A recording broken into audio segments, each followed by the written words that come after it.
এক দেশে ঢোল বাজিয়ে সবাইকে সেহরির জন্য ডাক দেওয়া হয়, আরেক দেশে বসে বিশাল রমজান বাজার।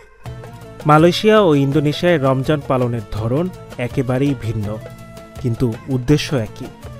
চলুন দেখে আসি এই দুই দেশে কিভাবে পালন হয় পবিত্র রমজান। কুয়ালালামপুরের রাস্তাগুলো রমজানের সময় যেন অন্যরকম হয়ে যায়।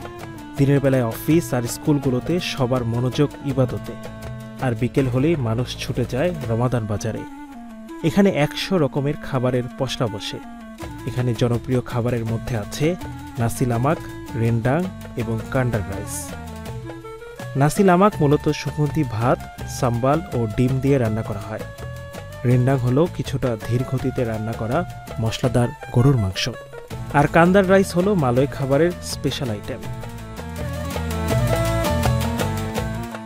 শুধু ইফতারি নয়, মালয়েশিয়ায় মসজিদগুলোতে থাকে বিশেষ আয়োজন। জাতীয় মসজিদে প্রতিদিন হাজার হাজার মানুষ একসাথে ইফতার করেন। এরপর তারাবি ও কিয়ামুল লাইল।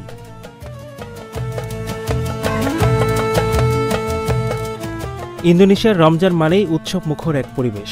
বিশেষ করে সেহরির সময় সাহুর ড্রাম বাজিয়ে সবাইকে ডাক দেওয়ার প্রচলন এখনও আছে।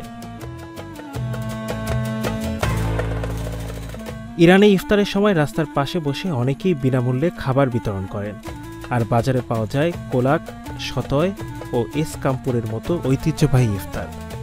কোলাক হলো নারিকেল দুধ ও কলার তৈরি মিষ্টি পানীয়, শতয় হলো কাঠিতে গ্রিলড মাংস, আর এসকাপুর হলো বরফ ও মিষ্টি জাতীয় ঠান্ডা পানীয়, যা আনে প্রশান্তির ছোঁয়া।